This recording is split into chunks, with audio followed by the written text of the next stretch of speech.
Hello students, welcome to my YouTube channel M Target. Friends, आज हम लोग करने वाले हैं ज्योग्राफी यानी भूगोल का मॉडल सेट नंबर दूसरा। कल पहला हम लोगों ने कर लिया था जिसमें मैंने लगभग 28 ऑब्जेक्टिव करवाए थे और उसके साथ ही सब्जेक्टिव क्वेश्चंस भी मैं करवा रहा हूँ। दिखाता हूँ कि इस तरह के सब्जेक्टिव क्वेश्चंस आते हैं, उसका जवाब आपको खुद से ढूंढना है। क्योंकि अब आप लोग क्लास 12th में है तो आपको इतना तो पता होगा ही कि कैसे चीज़ों को खोजना है, ढूंढना है और तैयार करना है। बहुत कम समय है परीक्षा में, इसलिए ये वीडियो एक प्रैक्टिस सेशन के तौर पे आपको प्रोवाइड किया जा रहा है। ओके, और पहली बार अगर चैनल पे आए हैं तो चैनल को सब्सक्राइब करके जुड़ जाइएगा, बेल आइकन को ऑन रखिएगा, कभी भी वीडियो मिल सकता है। साथ ही टेलीग्राम और फेसबुक वाले ग्रुप को ज्वाइन रखिएगा क्योंकि परीक्षा से संबंधित सारी जानकारी आपको यहीं पे में दी जाएगी।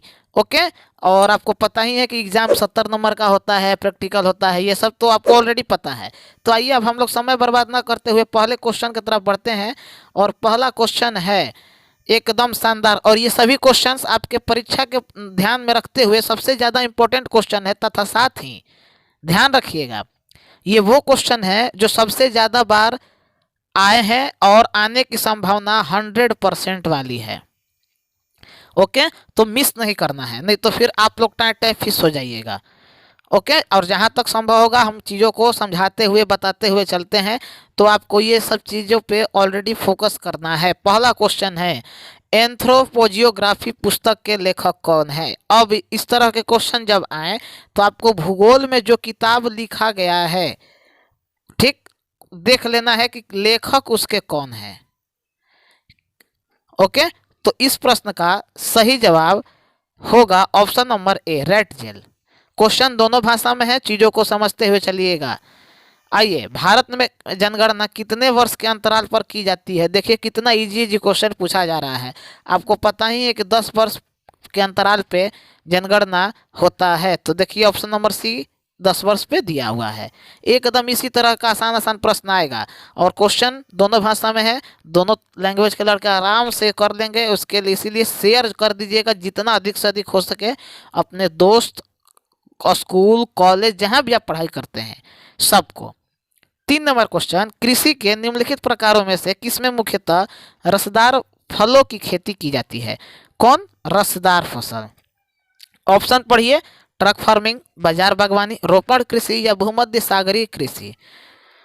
तो देखिए भूमध्य सागरीय कृषि, okay, Mediterranean agriculture. Next question सही जवाब हो जाएगा इसका ऑप्शन नंबर डी। कौन आसियान का सदस्य है? ये इससे संबंधित एक क्वेश्चन मॉडल सेट नंबर 1 में भी आया था और मैंने बताया था कि इसकी स्थापना आपको 1900, आप लोग गेस कीजिए कितना बताए थे, 1967 में।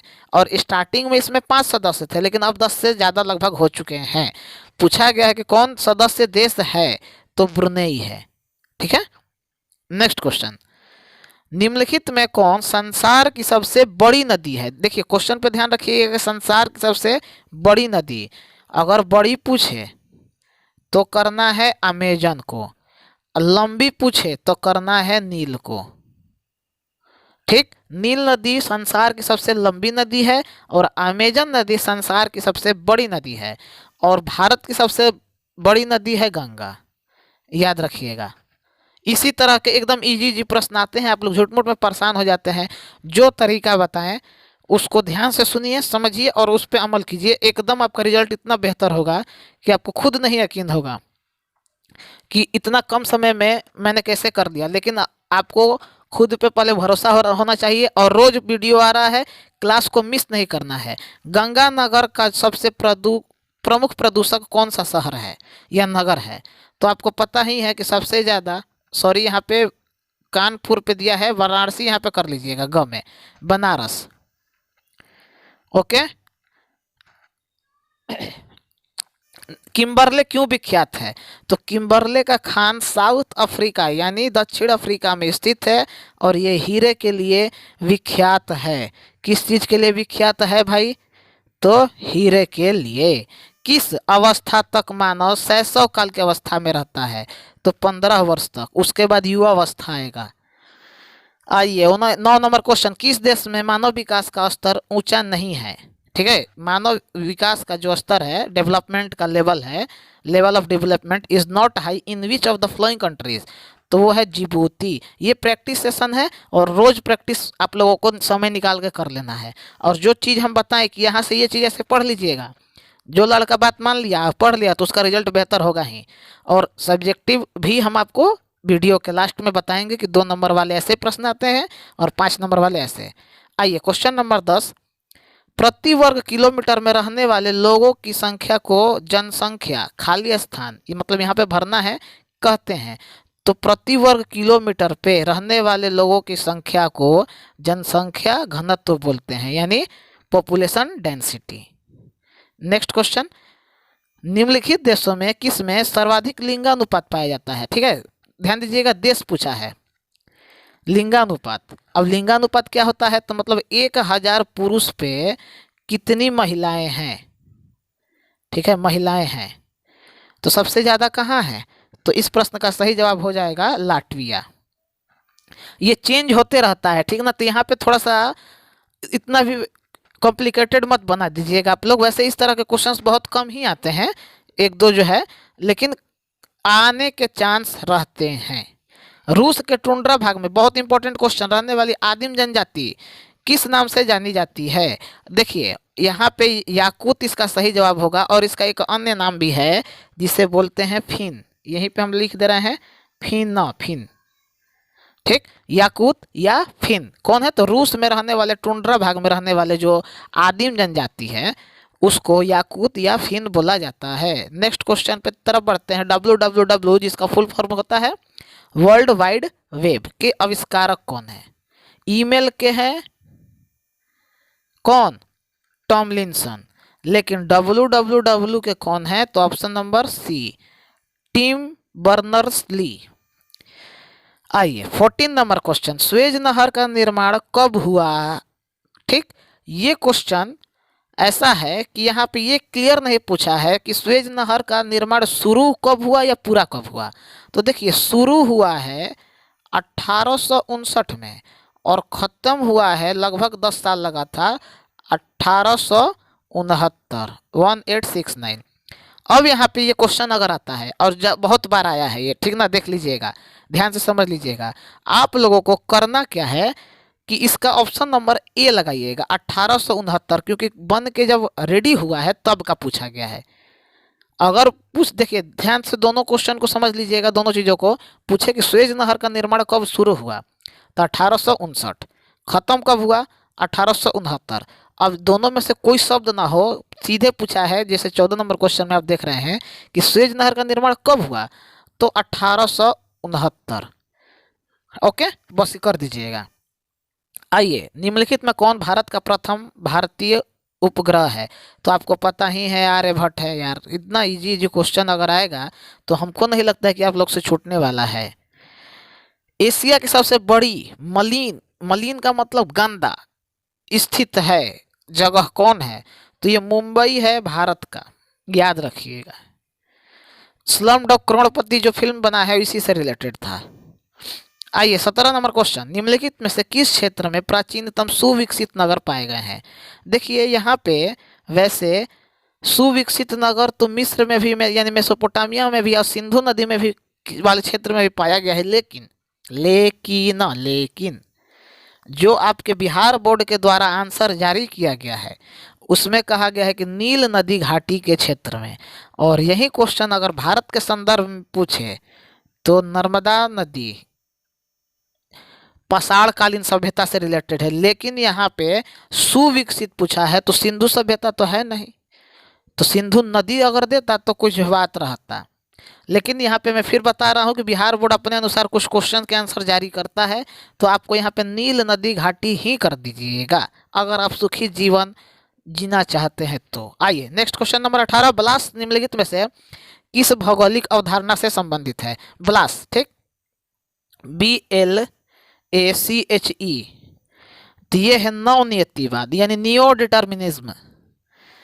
19 नंबर क्वेश्चन, 29 नहीं जी, कौन शैक्षिक नगर है? शैक्षिक मतलब जहाँ पढ़ाई लिखाई ज़्यादा होता है, तो आप लोग सुने होंगे IIT रुड़की, ये IIT है, तो कहाँ है? रुड़की।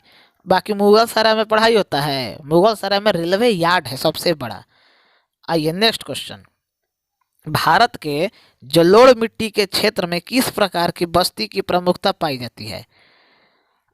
ठीक, क्वेश्चन दोनों भाषा में है, हिंदी और इंग्लिश दोनों वाले लड़के आराम से पढ़ ले रहे हैं। अगर हम दोनों भाषा में पढ़ेंगे और चारों ऑप्शनों पढ़ेंगे तो सोच लो 1 घंटा लग जाएगा। कम समय में ज़्यादा प्रॉफिट कमाने के चक्कर में रहो। ओके, तो 20 नंबर क्वेश्चन का सही जवाब गुच्छित बस्ती। गुच्छित मतलब गुच्छा में बढ़िया। अब जहाँ जलोढ़ मिट्टी है वहाँ पे ज़्यादा लोग रहेंगे, कृषि करेंगे, खाएंगे पिएंगे, ऐश करेंगे, और क्या। आइए 21 नंबर, भारत के सबसे बड़े तेल शोधक कारखाना कहाँ है। अभी हम बताए हैं। देखिए, सबसे बड़ा तेल शोधक कारखाना पूछा है, मुंबई हाई पेट्रोलियम वाला है बाबू, ध्यान देना। मुंबई हाई जो आप लोगों के मन में अगर बाई द वे आ रहा होगा, जो मॉडल सेट नंबर 1 में था, वो नहीं करना है। जामनगर कहाँ है, तो गुजरात में है। जामनगर गुजरात में है और सबसे बड़ा तेल शोधक कारखाना भी यहीं है। नेक्स्ट 22 नंबर क्वेश्चन, हेमेटाइट किसका अयस्क है।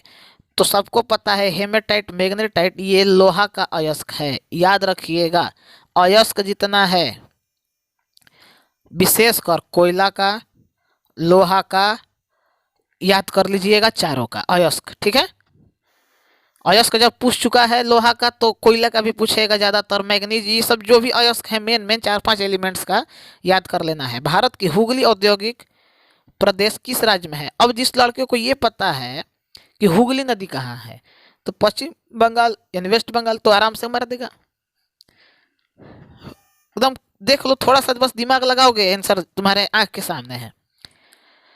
आइए अगला क्वेश्चन, कम समय में हम लोग ज़्यादा क्वेश्चंस करते हैं। ठीक है, ये प्रैक्टिस सेशन है और ईमानदारी से करिए। जो तरीका बता रहे हैं, जैसे अभी बताए अयस्क का देख लेना है, पिछले वीडियो में भी हम बहुत कुछ बताए थे, तो आपको ये सब देख लेना है। राष्ट्रीय विकास परिषद का अध्यक्ष कौन होता है। अब आप लोगों को मेन जो समिति है भारत का जो आपके सिलेबस में है उसको देख लेना है और इस प्रश्न का सही जवाब होगा प्राइम मिनिस्टर यानी प्रधानमंत्री। निम्नलिखित में से कौन भारत का सबसे बड़ा पतन यानी बंदरगाह। बंदरगाह पता ही है, जहाँ शिप यानी पानी वाले जहाज से व्यापार किया जाता है। तो ये सबसे बड़ा कौन सा है, सबसे बड़ा पतन, तो आपको पता है मुंबई है। ओके, 25 नंबर का option number D. Next question, भारतीय रेल प्रणाली को कितने मंडलों में जोन भी लिखा हुआ आ सकता है, विभाजित किया गया है।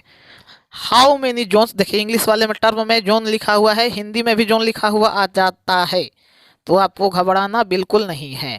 और क्या करना है तो शेयर करिएगा, नहीं तो हम रोक देंगे क्लास। पहले हम बता दे रहे हैं भाई, बाद में हमको मत बोलिएगा। आप लोग साथ दे नहीं रहे हैं जिस तरह देना चाहिए। रेलवे का कितना जोन है तो 17। आप लोग थोड़ा सा साथ दीजिए, हम इतना साथ दे देंगे कि आप लोगों को मतलब एक भी चीज़ बाहर से पढ़ने का जरूरत नहीं पड़ेगा, वादा कर रहे हैं हम। कौन गाफिंग गैस के नाम से जाना जाता है तो N2O नाइट्रस ऑक्साइड। ऑप्शन कहाँ है, देखिए ये थोड़ा सा मिसप्रिंट है, N2O होता है। ओके, याद रखिएगा। आइए 28 नंबर क्वेश्चन, वायुमंडल में कार्बन डाइऑक्साइड गैस की मात्रा बढ़ने पर क्या होता है तो ग्लोबल वार्मिंग होता है। तो ग्लोबल वार्मिंग कहाँ है, ऑप्शन नंबर ए, भूमंडलीय तापन में वृद्धि। कार्बन डाइऑक्साइड का सूत्र आपको पता ही है, CO2 होता है। आइए अब हम लोग देखेंगे सब्जेक्टिव क्वेश्चंस की तरफ हम लोग अब बढ़ रहे हैं, जो 2 नंबर में भी आते हैं और 5 नंबर में भी। आपको पता ही है, क्वेश्चन हम दिखाएंगे, आंसर आपको फ्रेम करना है, जैसे पिछले मॉडल सेट में मैंने करवाया था। आइए पहला क्वेश्चन है, भारत में बच्चों के घटते लिंगानुपात के 2 कारण बताइए। अब 2 नंबर का क्वेश्चन है तो 2 ही ना पूछेगा, 4 भी पूछ देता है, ध्यान में रखना। भारत के सभी पत्तन व्यापारिक नगर हैं कैसे। ठीक, अब पतन है बंदरगाह है तो व्यापारिक होगा, क्योंकि वहाँ से व्यापार होता है। बहुउद्देशीय नदी घाटी परियोजना से क्या लाभ है। अब आपको यहाँ पे देख लेना है कौन कौन से बहुउद्देशीय नदी घाटी परियोजना है। ठीक, कहाँ है ये भी देख लीजिएगा, कौन है और कहाँ है। आइए 4 नंबर क्वेश्चन, आयात और निर्यात से आप क्या समझते हैं, मतलब कौन आ रहा है और कौन जा रहा है। ठीक है, सामान के संदर्भ में भारत में आयातित और निर्यातित वस्तुओं के नाम लिखिए। 5 नंबर क्वेश्चन, जनसंख्या परिवर्तन के किन्हीं 3 कारणों का उल्लेख कीजिए। ठीक, आराम से 3 पूछा है तो 3 बताना पड़ेगा। उपग्रह संचार क्या है, what is satellite communication. 7 number question, कुटीर उद्योग और लघु उद्योग में क्या अंतर है। तो कुटीर हाथ से संबंधित है, काट उट के किया जाता है, लेकिन जो लघु उद्योग है वो मशीन के माध्यम से किया जाता है, लेकिन थोड़ा कम लेवल का है, ये पूरा बहुत बड़ा फैक्ट्री नहीं होता है। आइए 8 नंबर क्वेश्चन, आकृति के आधार पर ग्रामीण बस्तियों का वर्गीकरण। 9 नंबर क्वेश्चन 10 क्वेश्चन ही करवाएंगे, याद रखिएगा 10 क्वेश्चन करवाते हैं। 2 नंबर वाले 5 नंबर वाले में जो जितना होगा सब। राष्ट्रीय राजमार्ग महामार्ग, ठीक है, महामार्ग का संक्षिप्त विवरण दीजिए। आइए next next next next 5 number वाले को देखते हैं अब। भारत में कोयला उत्पादन का वितरण का जो है वर्णन करें। अथवा में है क्वेश्चन कि परिवहन एवं संचार सेवा के महत्व का सविस्तार वर्णन करें। मतलब जो परिवहन है और संचार सेवा कहाँ कहाँ तक विस्तार है, क्या है, इससे संबंधित पूरा बढ़िया से आपको बताना है 5 नंबर में। और एक वीडियो हम लाएंगे जिसमें ये बताएंगे कि ऑलरेडी आपको कि कैसे सब्जेक्टिव लिखना है, उस पर विशेष ध्यान रखिएगा। अगला क्वेश्चन है कि भारत में कपास के उत्पादन एवं वितरण को स्पष्ट कीजिए। कपास जानते ही हैं, भारत के लिए बहुत इंपॉर्टेंट चीज़ है भाई कपास, ये क्वेश्चन बहुत बार पूछ चुका है। अथवा में है कि संभावनावाद की संकल्पना का परीक्षण कीजिए। जितना भी सिद्धांत है और संकल्पना है उसको जरूर से जरूर देख लीजिएगा, आपके भलाई के लिए हम कह रहे हैं। बाकी ये डायग्राम पे आपको प्रदर्शित करना है, सामने है, स्क्रीनशॉट लेके रेडी कर लीजिए क्वेश्चन, और किस तरह के प्रश्न आ रहे हैं आपके सामने हैं। तो फ्रेंड्स इस वीडियो में हम लोग इतना ही करेंगे, और जो लड़के पहली बार आए होंगे चैनल पर सब्सक्राइब करके बेल आइकन को ऑन रखिएगा। कभी भी कहीं भी का मतलब मोबाइल में वीडियो आपको मिल जाएगा। और ये 40-45 दिन जो भी समय बचा है, लगभग 1 महीना मानो, ठीक ना, 40 दिन मत सोचो, 1 महीना मानो, उसमें रगड़ दो, इतना प्रैक्टिस कर लो ना कि कहीं से कुछ छूटवे ना करे। ओके, और टेलीग्राम और फेसबुक वाले ग्रुप को ज्वाइन रखिएगा, सारी सूचना वहीं पे आपको दी जाती है। तो अब हमको इजाज़त दीजिए, हम भी आपके लिए बेहतर से बेहतर चीज़ों को प्रोवाइड कर रहे हैं, और ज़्यादातर आपको ध्यान देना है रिवीजन पे, ठीक है, किस चीज़ पे, रिवीजन पे। और जहाँ जो समस्या होगा कमेंट में बताइएगा। तीनों सोशल मीडिया का लिंक आपको डिस्क्रिप्शन में दिया गया है, आराम से तैयारी कीजिए, घबराइए मत। जो एकदम ईमानदारी पूर्वक तैयारी करेगा उसका रिजल्ट बेहतर होगा ही होगा। ओके, तो मिलते हैं नेक्स्ट वीडियो में, तब तक के लिए जय हिंद, जय भारत।